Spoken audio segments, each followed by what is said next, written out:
Christoph, welcome. Thank you for being part of WVD Tech Fest, and please take it away. Yeah, thanks a lot for that nice introduction here. My name is Christoph. I'm working for a great company called Simprint. Have been around for about 21 years now, based out of Berlin. That's where our development is, where our HQ is. But we also have offices all over the world here. I'm based out of Denver in Colorado. We also have a team in Bristol in the UK. We have a team in France, in Australia as well. So it's a global company. Our focus for the last 20 years was printing in remote desktops, printing on mobile devices, printing virtual desktops. And you probably heard the name if you've been around in that market. You heard that name. In the past, my preparations for these conferences looked a little bit different, right? With a lot of equipment and a lot of setup for these booths and then for the demos that we wanted to do. We had my own interpretation of mobile printing going on in San Francisco. For one of my favorites, those Las Vegas conferences. You might remember those as well. This year is different, so I'm also preparing different for this presentation. And maybe just to question, why are we using Windows Virtual Desktop? Why are company doing that? And I want to start off with that.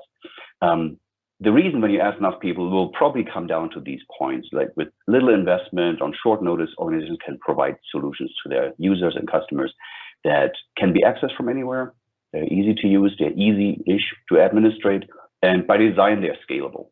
So this provides flexibility, this provides access to innovations, and at the same time lowers the infrastructure and maintenance cost.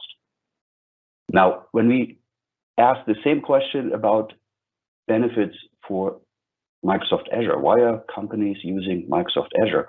And you ask enough people, well, you get these answers. With little investment and on short notice, organizations can provide support solutions to their users and customers that can be accessed from anywhere, easy to use. They are easy-ish to administrate and scalable by design, and that provides flexibility, access to innovation, while lowering infrastructure and maintenance costs. And you probably guessed this, it doesn't matter what you're looking at, whether it is a platform as a service, whether it's infrastructure as a service, whether it's software as a service. There are key benefits that organizations get from utilizing that know-how, the scalability, just the economy of scale, when using a service. And my goal here today is to make you think about printing as a service with ezeep when planning your Windows Virtual Desktop project. Think of it like an Azure service, think of it like a Windows Virtual Desktop service. We provide printing as a service through the cloud. So let's start with some basic printing stuff, a little bit nerdy stuff here for the techie. Originally, when somebody wanted to print, the application developer had to write the code for printing into the app, and basically had to write the languages for the printer, how to get to the printer, all that fun stuff. Of course, it was very limited. Back then, there weren't that many printers, so not a big deal. But at the latest, when the operating systems were able to run multiple apps at the same time, this was really not practical. You needed some place to manage that. And that's basically what Microsoft decided early on, Windows NT 3.5, I believe, maybe even earlier than that, and basically said, oh, look, we cut the cord between the app and the printer. We put something in between. We call that the Windows Print Spooler. And you know that from you look at the Services Manager, you see that Print Spooler, which should be running if you want to print. And the concept is there's one place where all the apps talk to, and then there's one component that then talks to the printer. And in between these components happens the print job creation, the queue management, the job scheduling, which job comes first, which one has higher priority. And then what everybody probably heard about, the print job rendering, the conversion from whatever the app was sending to something the printer can understand. And to do these kind of jobs, the printer drivers are needed. And those are provided through the Microsoft downloads or by the manufacturer. Very standard stuff. This is how printing in Windows works. When you have a network printer on a print server, it's slightly different, but the concept is the same. Now, we're looking at remote desktops here, right? We're looking at Windows Virtual Desktop. And the main difference here is that you have a full print process happening on the remote desktop, on the Windows Virtual Desktop. But instead of the printer port talking to the printer port talks to another app. And that app runs on the local desktop of the user. And then from there goes into the same print spooler process. And then from there to the printer. Now, challenges in this environment have always been the same, and they're still the same challenges. And we get to that here in a second. Let me just run a quick demo here, just to get everybody on the same page. What kind of printing is available with Windows Virtual Desktop? This one is the remote desktop client. So just opening the client here and then connecting to my Windows Virtual Desktop workspace. Nothing fancy there. We're just going to use the local printer redirection here through the RDP protocol.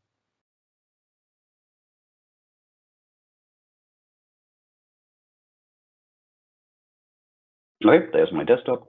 And I got a file here on the desktop, a commercial real estate report for April 2020. I am really sure that 2020 was not a good year or a good time. April 2020 was not a good time to release a real estate report. But for printing, it's great. There's a couple pages, couple color, a little bit black and white. And I'm just opening here the printer dialog to see what printers we're getting when connecting to our Windows Virtual Desktop remotely. Now it takes a little bit of time to create these printers, so we'll give them a little bit of break. There we are. And we basically see all those 4 printers that I have installed locally, and they say redirected with the session ID behind it. You probably know that. When I open the properties, there are no properties to be configured on the server side. You configure your properties on the client side.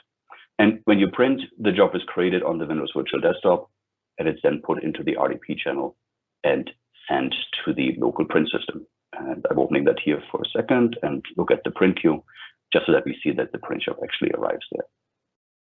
Now, the speed of this depends, of course, how large the document is, what kind of driver you're using, how much bandwidth you get, what the latency is.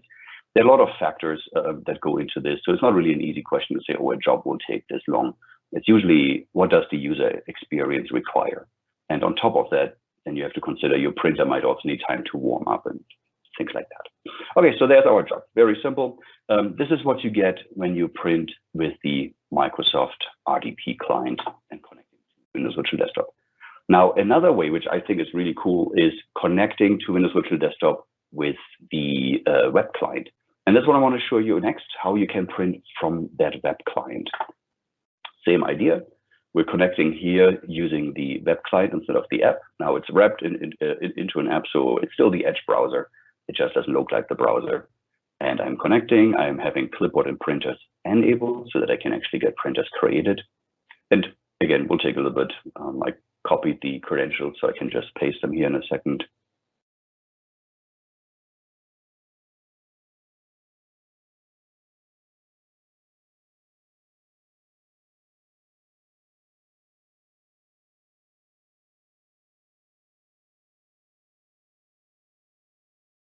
Okay, and there's my same desktop, the same document. Now you see here, the top one is my virtual desktop in the browser, and the bottom is my local desktop. Not ideal, but I think everybody here understands remote desktop, local desktop, so probably not too confusing. So let's open that document again. And this time we're not connected with our RDP client, we're connected with the web client. So again, give it a second to get a chance to create printers here in the background, and then we're opening the print dialog.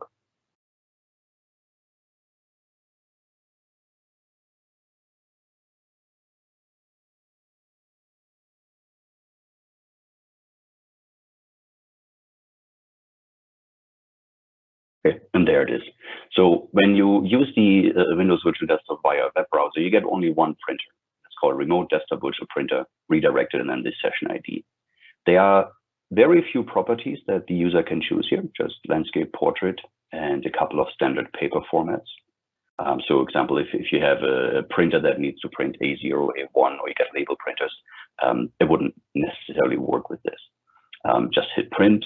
And now what Microsoft is doing here in the background, Windows Virtual Desktop is doing it. It creates the print job locally, like I showed in the graphic earlier. But instead of printing it to a printer, it prints it to a PDF. It creates a PDF and then just offers the PDF as a download to the browser from within this session was started. And we see that here in a second. When this is done, there's my download. And just to illustrate that we're here in that browser, I'm going to close this and open up again.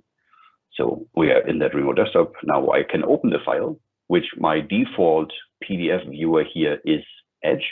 So I now open it in Edge on my local desktop, pick my actual printer, and then I can print again.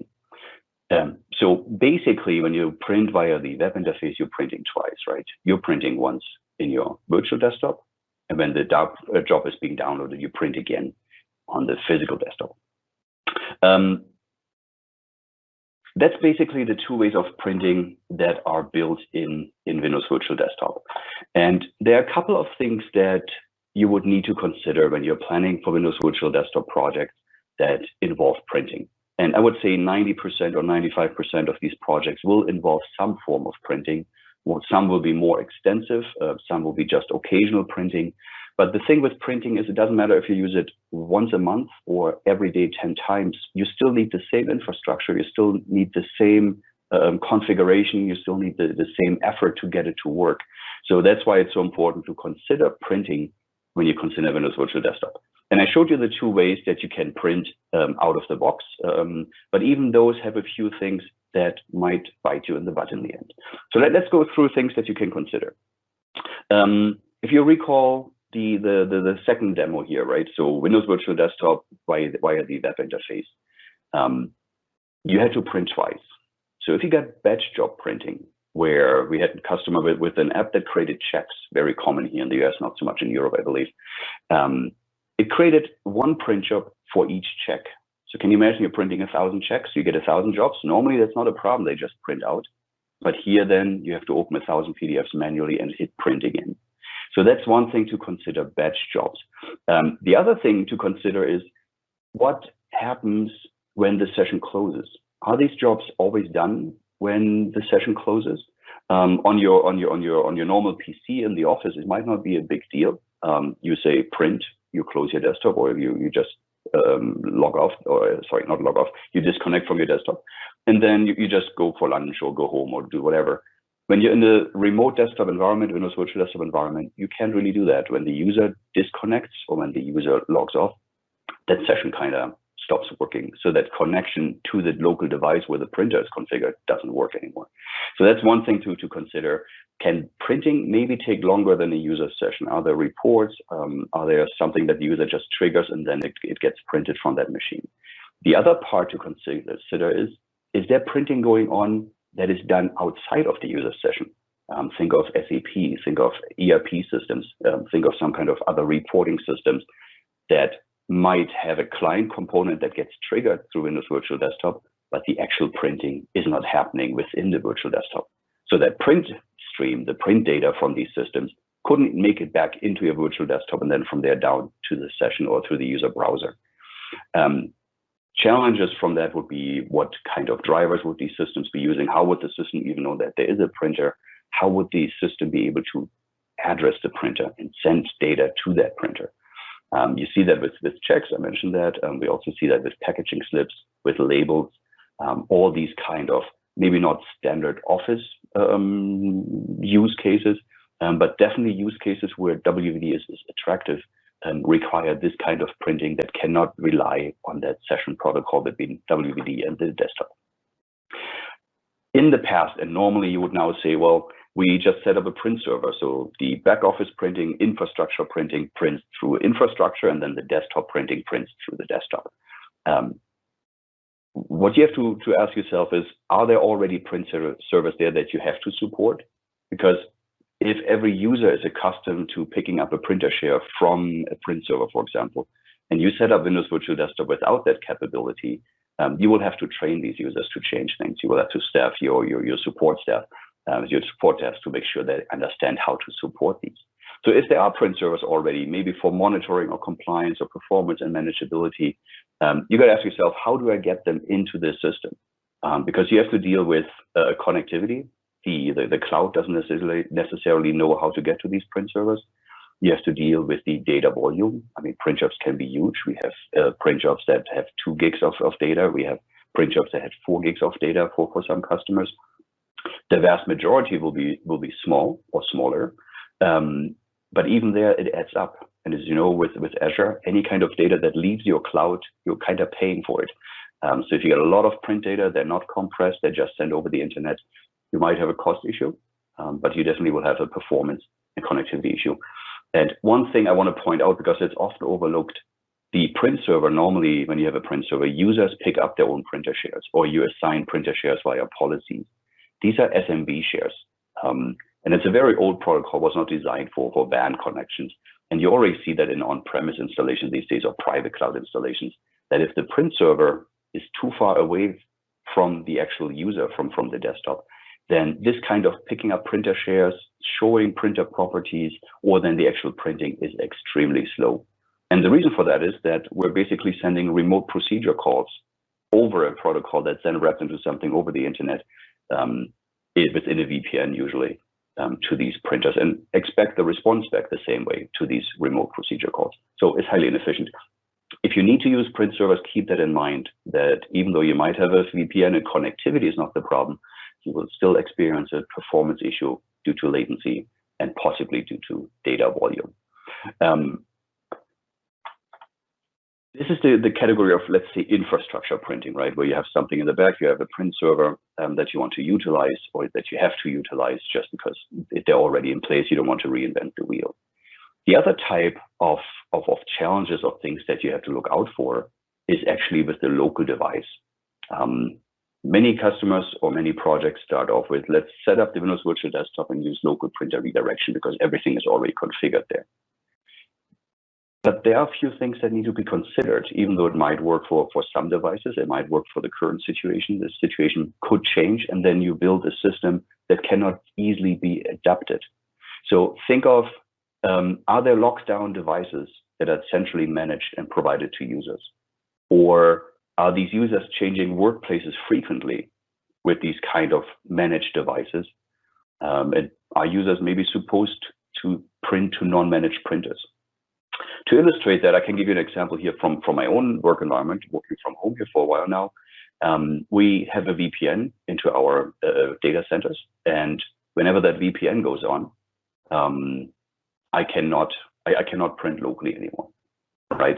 So if I now had a company provided device, I could go to the VPN, and I could maybe even go to my local printer here, but I would not be allowed to install any printer drivers.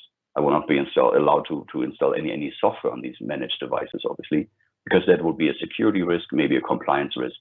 So even if I have this device and I have connectivity to my printer, I could still not print from Windows Virtual Desktop via local printer redirection because I can't get these printers onto the device. And you see that for you when you have people printing from home or working from home, but you will also see that way more when company employees are printing from shared workspaces. So there's this trend started before the pandemic, but it definitely accelerated, and the majority of companies seem to be going this route now, at least planning to go this route, where you have a hub and spoke model. The hub is your main office, your downtown office, here in the US at least, where you have essential functions and where people really in large groups have to collaborate, but not everybody anymore has to go there to work. And then you have your spoke offices, smaller offices that are basically designed to be popped up for maybe a year, maybe 2 years, wherever the employees actually are. So if you got long commute times, like you have in large cities, you have your hub office in the center, and then you get your spoke offices at the outskirts to reduce commuting time, for example. Or when you have a project going on in this area where you need some external know-how, you pop up an office for 12 months or 24 months, just by using shared workspaces. So this is a trend that is accelerating, obviously, for pandemic reasons. The acceleration is happening, and this will also complicate these kind of scenarios where you say, well, they just have their local device and connect to the Windows Virtual Desktop. We use local printer redirection, because the printer in these cases would not be managed by the company, and access to the printer would not be managed directly by the company. So you're creating a lot of headache later on if you want to use local printer redirection. Campus work style, I'm not sure if that is very common in European markets. Here in the US, you see that a few times with larger companies where employee has their work sponsored device, can go to any building, find a chair and just start working. Again, where's the printer and how do we find the printer is something that needs to be considered if you want to rely on local printer redirection. Now, the other aspect closely related to this is due to security, and that's lockdown networks. Just because a user has a device where they can install a driver, where they can maybe install the software, or you have a way to push out that software for all these printers on this planet and configure them remotely, it doesn't mean that your user's devices actually can get to the printer or should get to the printer. Right. One example is that VPN example that I just mentioned. Right. I work from home and I start my VPN. That full VPN locks down all my local communication. And we do that for compliance reasons. We do that because of our security framework. because we have to ensure that data from our cloud services does not get into the wrong hands. The same the other way around. Viruses that might be on some machine in my local network, which I don't even know about, should not get into my corporate environment and read data there. So that's the full VPN, full tunnel VPN problem. The other one is a zero trust network. I wouldn't say they become more popular, but they definitely seem to become more necessary. Zero trust means that each device talks only to a route that is predetermined. So in some cases, every device can only go to the internet. So device A cannot go to device B. So there is no local network technically, which means the printer can be on the same switch that the PC is on, and they could still not see each other, talk to each other, because zero trust means no device can talk to any other device. And the reason behind this is clear. If there is one infection on one device, like a malware, like a hijacking attempt, it couldn't spread to the whole network like we've seen with some companies here in the US, like some school systems, hospital systems, banks, of course, where it just took one infection then to spread throughout the network. And that's why zero trust networks are becoming more necessary. And the challenge there really is, how do I get now from my device to the printer? So if you, as the Windows Virtual Desktop project team, decide, okay, we're just using local printer redirection, and then the local team decides, well, we're just using zero trust networks, there are no local printers anymore, then you're kind of in that situation where you have to redesign and where you might have delays, or we have to redevelop the parts of that project later on. Printer VLANs is another example. You're probably familiar with those. Put all the printers in one network, all the users another one, all the servers another one, simplified speaking, again, to make sure that there's no cross-infection between these networks. And then you control access via routing tables or firewalls. Guest networks, we've seen that in banks, for example, or companies that work a lot with external employees, where they say, well, you're external, you can get on this guest network. Well, the guest network usually doesn't have a printer, and that makes it also challenging. You can provide the WVD easily, you can provide the guest network easily, but access to the printer would be limited in that case. These are just some examples, but I want to point out a totally different type of issue. So these examples were all based on kind of the infrastructure and getting to the printer or getting the driver in or connectivity. These are now basically, if you're developing and creating a project for a modern work experience where you remotely connect either web browser or an RDP client, you connect to a Windows Virtual Desktop, and you want to design this for a modern work experience, you will have modern devices as well. Not everybody will have a PC that is equipped with the same hardware, the same software as their desktop.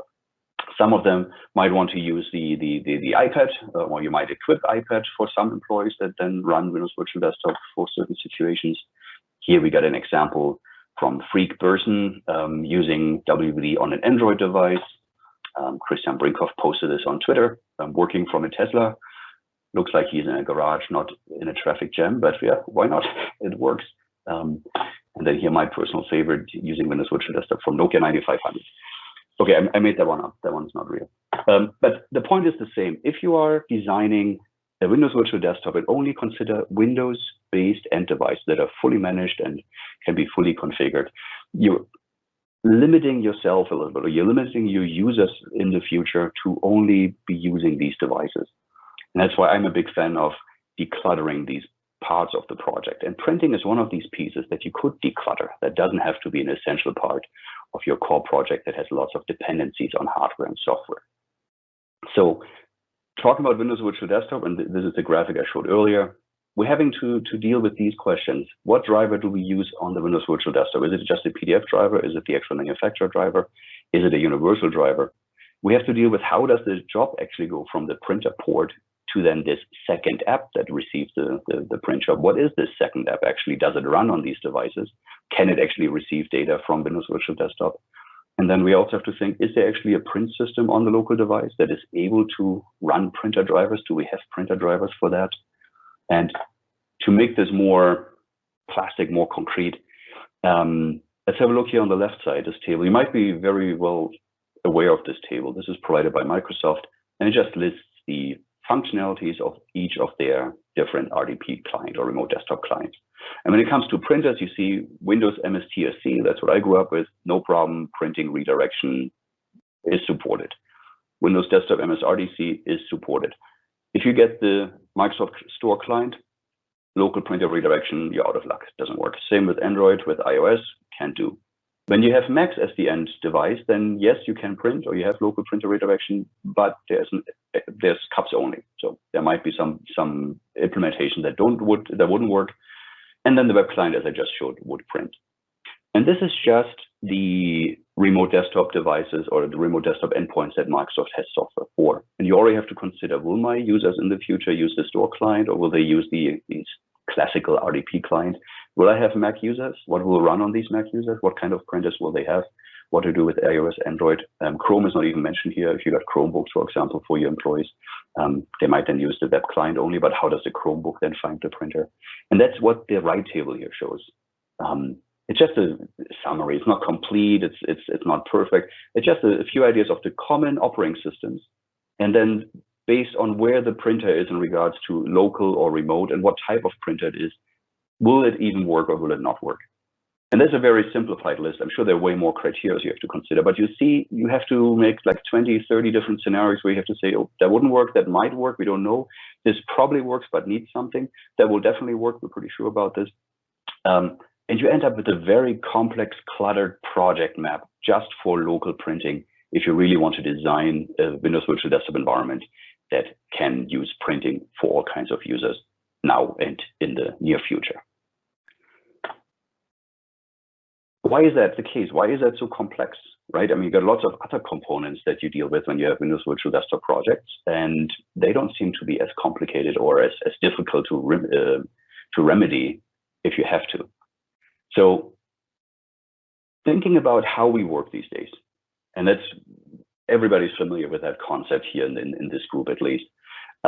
We have our compute storage secure area, right? That's where our data is. That's where the actual work is happening. That's in the cloud. And then we got devices that we have to provide the user with because we cannot connect to these remote cloud services with our brains. We need something to interact with. So we have devices, we have apps, we have user interfaces that are hopefully intuitive, that are performing well, that user likes to use.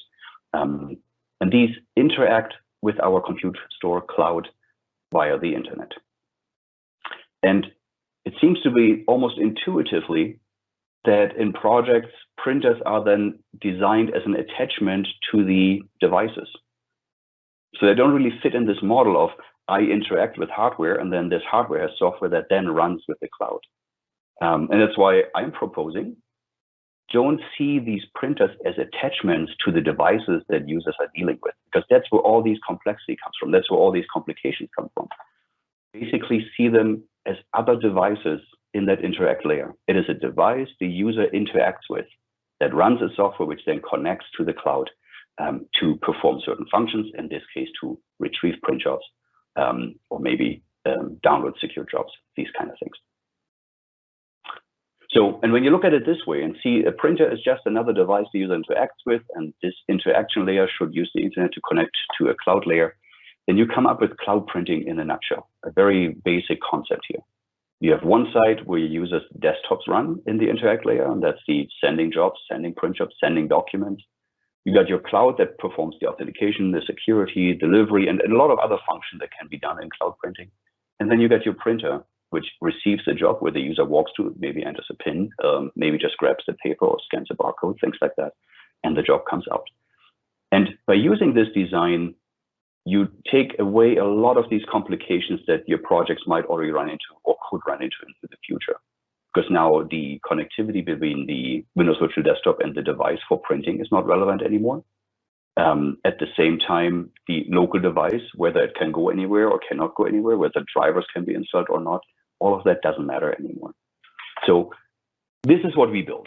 So this is what EasyBlue is all about, a printing service for Windows Virtual Desktop.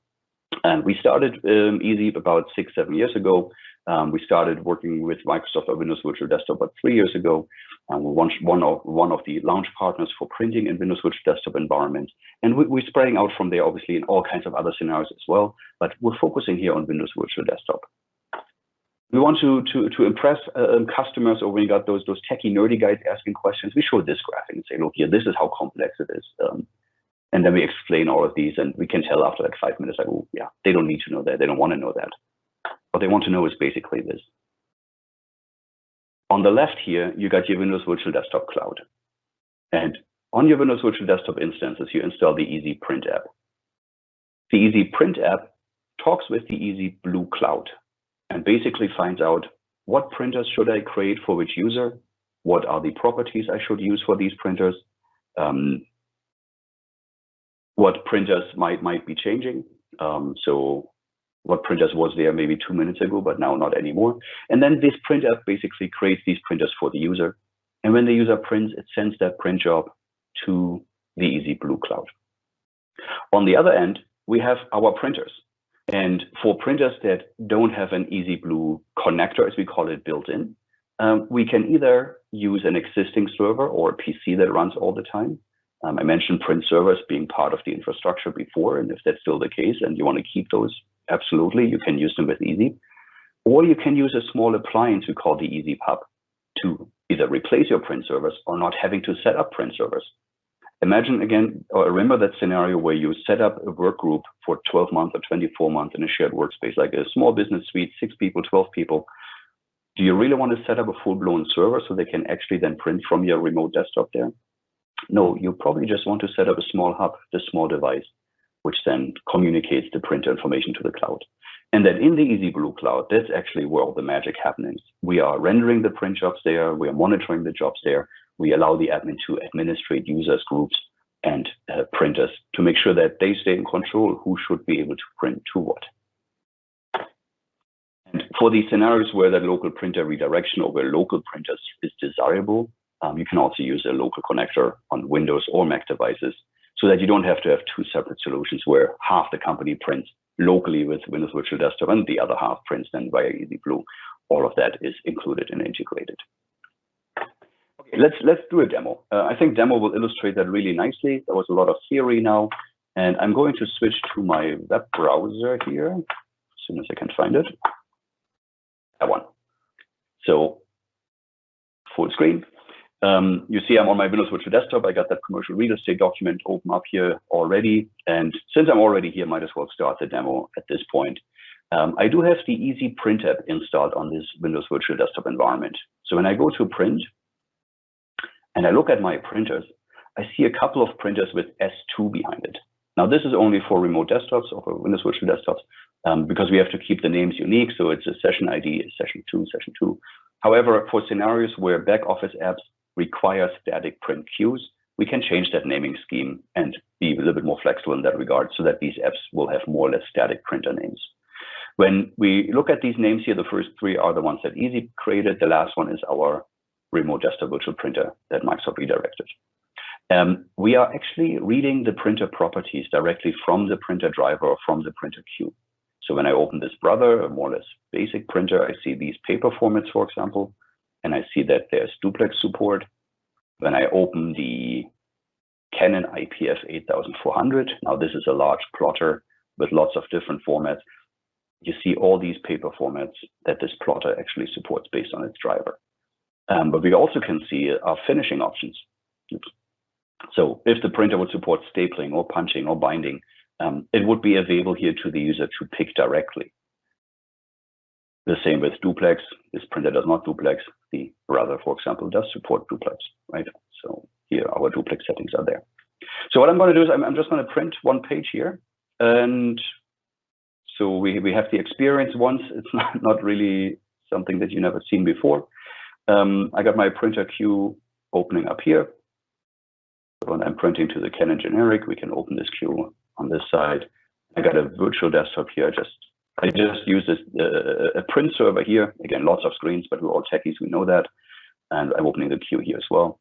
And let me just print, and then we follow what the printer is doing. So we print here. We got this printer here. And then we have the other printer queue open down here. You see, while the job is printing, it is already received on the local machine, the part of it. And we call that print streaming. So instead of creating one PDF and then downloading that one PDF through 2 or 3 server instances, we stream the print job. So as soon as the first page is done, the printer warms up. And as soon as the printer is warmed up, it prints the first page while the second, third, and fourth page are still being delivered. And this is what makes this kind of printing extremely fast. So if you have to deal with large print shops, if you have to deal with with lots of pages, then definitely have a look at ezeblue. You will be amazed how fast printing can be when you use it with your Windows Virtual Desktop project. Okay, so that was basically what the user sees. Nothing too fancy. That was basically the whole idea behind it. We don't want to retrain the user. The user gets a printer, user hits print, and it comes out. Now, what we actually want to show is what the admin sees. So this is my admin portal here. And in the admin portal, first of all, you're guided when you create a new account, they're free trial accounts, you're guided what you need to do, like where do I get my connector software, or where do I get the print apps? And you can dig deeper into tutorials, 1 to 3 steps, really simple. You manage your users either by importing them from your Azure Active Directory, which is great. I mean, that's what we see here. When we go to groups here, and we see we can import them from Azure AD groups, and we see a couple of groups that are from our Azure directory in here. We can also add users manually by email address. So if we want to do that, I could just type in an email address here, say this user can accept the invite for 10 days, and then basically the invite is sent out, user accepts it, and is part of this environment. So it's really easy to have guests, have employees, have maybe external parties for a certain amount of time in this system, and it's all the same system. When it comes to network printers, those are the printers that the connector reports back to the cloud. You see in this account, we use that one for our tech team a lot. So we got 13 printers here at the moment. Oh, I got a filter on, that's why we have 13. We have 42 printers here at the moment, and you can easily sort and search by name. You can sort by model, by connector. You can also use filters and say, only show me the ones that are in Denver, and then the one in Denver actually shows up. And I can configure it if I need to. Now, there's not much configuration needed. I mean, that's the whole idea behind this, that we don't have to configure every printer and spend the time. We want to automate most of that. On the connectors tab, I see all the connectors I have. And I have one example here, the TP Hub CHAM. That is my hub that I have here at home, actually. And this here is the print server we just looked at. So when I show connected printers on that print server, we will see all the printers that are actually installed on that print server. And I can now easily go in here and either make changes to the name or provide a location information if that wasn't provided locally. I can also assign the printer directly from here. I don't have to go to the users and groups if I don't want to. But it is probably more, it's probably more elegant to go to the groups here and then just configure the group, where you can pick the members. Now, if it's an Azure AD group, you cannot change it. This is a local group, so I can add more people to it.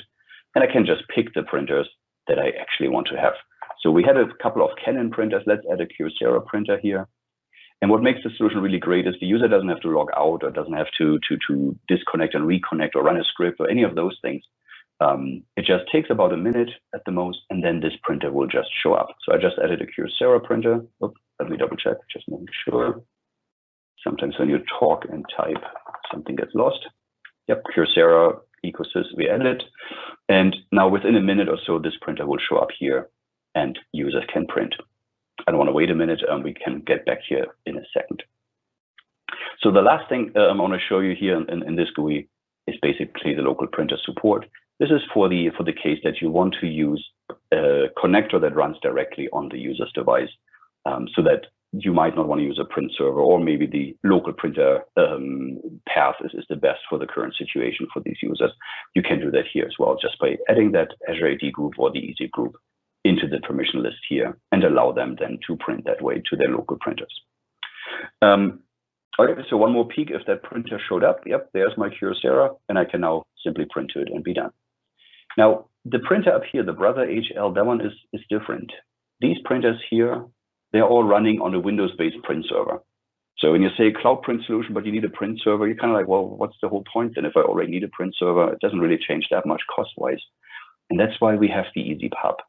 And I want to show you the ezeep Hub GUI while we're in this demo part here. This is a web interface to a small device. As you can see, it's not set up all the way. There's no certificate yet. It's just on my local network here. And this device scans my network and finds the printers that I have at home. So I got this one here that's in my office. This one here is for my daughter in the basement, for example. And this one here is one that I just created manually for demo purposes. I can see the status of these devices. So that one is fine. These two cannot be found at the moment. Well, this one obviously doesn't exist, so that might be the reason. And all the printers it finds automatically reported up to the cloud. So if I go back to my network printers in my admin portal, and I go to connectors here, and I select that hub, I can see these 3 printers showing up. I can assign them. So I can now allow my users to print to these printers all over the world if needed, without ever having to set up a print server, because that small hub just does it for me. A couple other settings here for networks, obviously. If you have IP4, IPv6 networks, you can set up a certificate for the actual website here so that you don't get this warning. And there are a couple of system settings for like logs or for setting passwords, things like that, or firmware updates, for example. Okay, I might needed to restart that early on, so no need to wait. Let's jump back to that presentation part here then. With ezeep Blue as a cloud service, printing as a cloud service, you're basically removing all these dependencies from your Windows Virtual Desktop environment and from your local environments. Because now you don't have to consider whether this can work with that. That's something that we take care of, that we write the print apps for, we write the print connectors for. And we have print apps for iOS, for Android, for Windows, obviously. macOS will come to beta here in the next couple of weeks. We have one for Chrome. We're working on a web-based print so that you only need a website to actually upload print jobs. We have a great print API. If you got Backoffice print system or batch print system that you want to have automatically print, you can use that API. So all of that now becomes a part of us, a part of our problem, of our challenge as a provider for printing as a service. Okay, one more word to the hub. Hub, a really exciting product, is a small appliance, about 8 centimeters by 5 centimeters, so really small. It scans the local network, has 1 Ethernet port, has 4 USB ports, and it automatically reports these printers to the cloud and then receives jobs from the cloud. They're obviously encrypted, TLS encrypted, and will be decompressed, decrypted, and then sent to the printer locally. By replacing your print server with a hub like this, you basically get a purpose-built appliance that has been penetration tested, that is hardened, that can replace the print server for these functions. And I think what is really important, besides saving some say up to $2,000 a year by replacing a print server, you have a single printing channel now for all of your devices. And I think that is tremendously important when it comes to a security aspect. And security is becoming more and more prevalent, more and more important. If you have easy printing with an ezeep hub or with multiple ezeep hubs, all your devices are using the same protocol, the same ports, the same channels to print. So it is really practical now to actually monitor that. All of this printing is happening over the internet. So you can really monitor outbound traffic and look for patterns that might be suspicious, or maybe volumes that it might be suspicious. The same on the way back in, when you just want to make sure that in this branch office there is this ezeep hub. You want to make sure there's no data leakage. There's only one channel, one port. There's only an outbound 443 from this hub to our cloud that needs to be monitored. And that makes it way more practical than a print server that needs a lot of other ports to function that need to be opened up. And obviously, this direct local printing, you have a lot of direct communication that not necessarily touches all the infrastructure that could do this kind of security prevention or intrusion protection. What is also important is none of the printers need to be on the internet. With this hub, you got one device that sits between the internet and your printers, making it really difficult for somebody to get to your printers, obviously.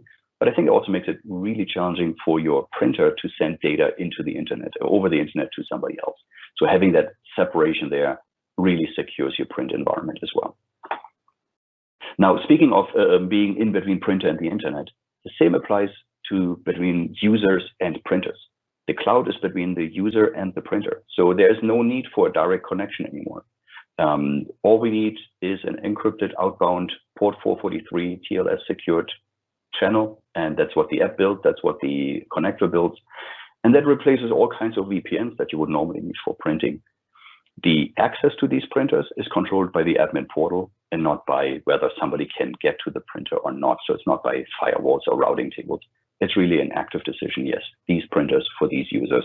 Or if you don't need to control, just allow everybody to use them, obviously. That's up to the company to decide. I already mentioned that we have different apps for the users, so they have the experience for their native apps. but also think of this from an admin perspective. If you need to manage printing and you have a variety of devices in your company and you're either an administrator or you're in the help desk, you need to know how printing works from iOS, from Android, from Windows, from macOS, from Chromebooks, and maybe some others. Everybody using the same print solution, the printing as a service by ezeep, basically also means you only need one know-how set for the administrator, because all of these people will be printing the same way with apps that might look different so that the user feels feels like they know what they're doing. But at the same time, the functionality behind it will be the same for all of them. One big part of printing is always the failover scaling. And I think that's something that is always a challenge for any kind of service that you provide as IT teams. The ezeep Cloud is designed to breathe with the load, right? If there's more traffic going on, we know how to add more resources. If there's fewer traffic, well, we save ourselves a little bit of money and then reduce these resources. The customers don't pay more just because the cloud gets busy. And that's probably a major factor when you compare that to what you would have to do in your own environment. If all of a sudden there's more activity, well, you might have to set up more servers, you might have to set up bigger VPNs, things like that. We take care of these elements as a cloud service. And the other aspect is failover. When you have a print server or when you have a local print system with the print spooler, if that thing fails, it just fails. There's no real backup. There's no real practical way in many situations these days that you could have printing fail over automatically. With a cloud service, and especially a service by ezeep, you have these things, right? So all the services we build are microservices that have failure in mind.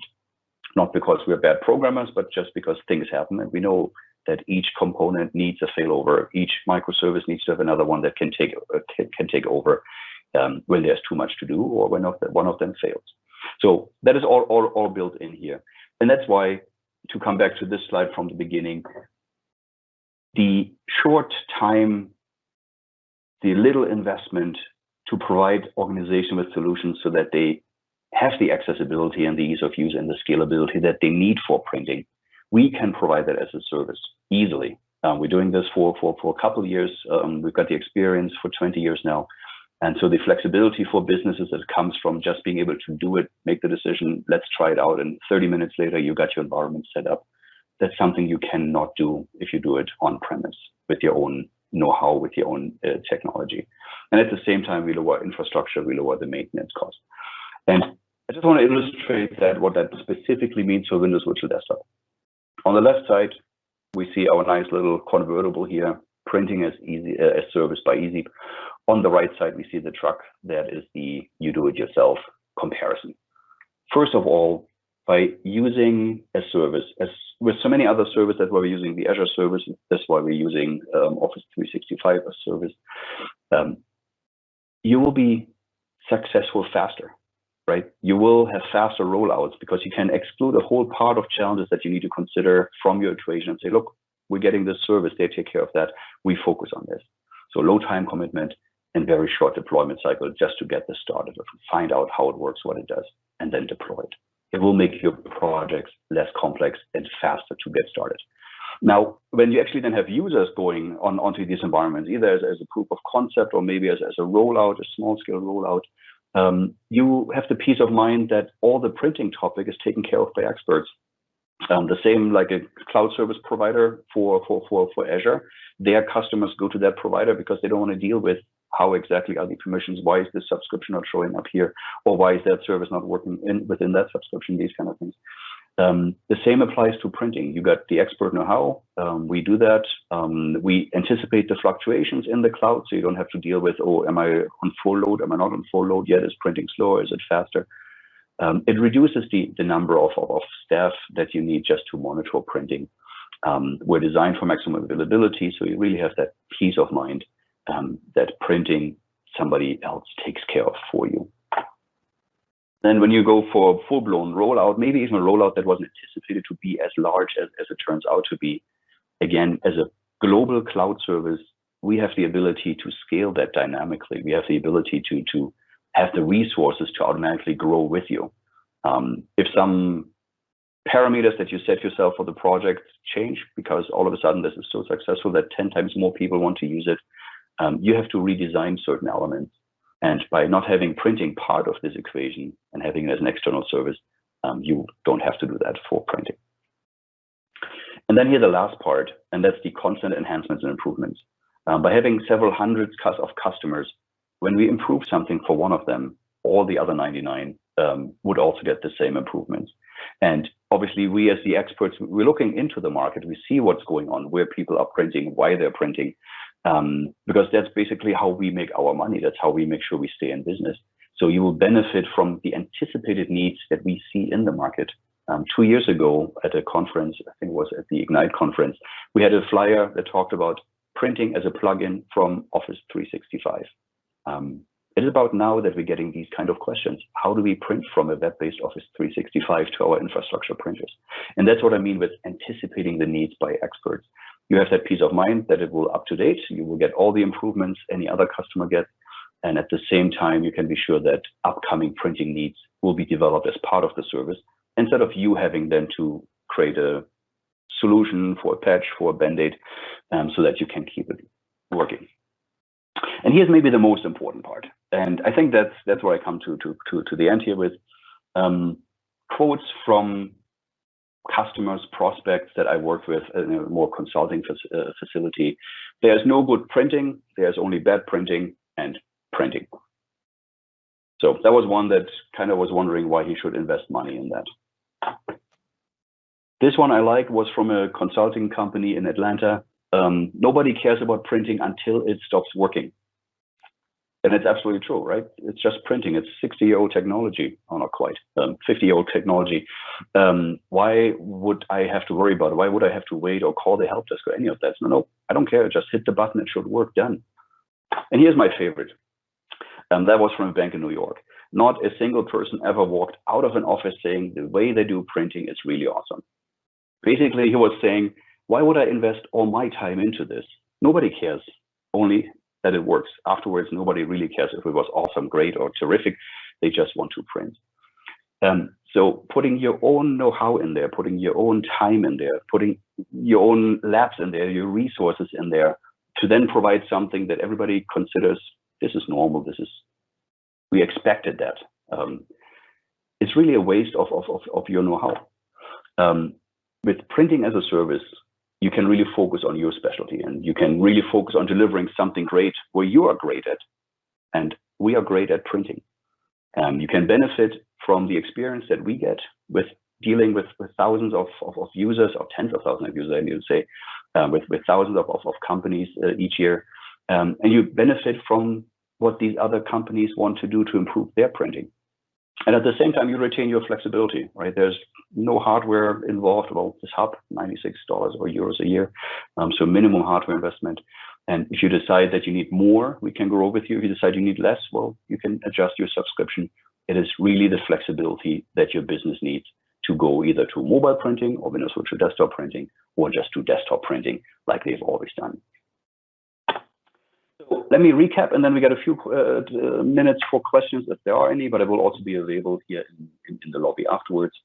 Printing must be part in Windows Virtual Desktop projects for modern workplaces. And the modern workplaces, I think, is an important part of scenarios where printing will not or never be needed. In most, it will be needed, even if it's just sometimes the effort planned for it is about the same as if they're needed a lot.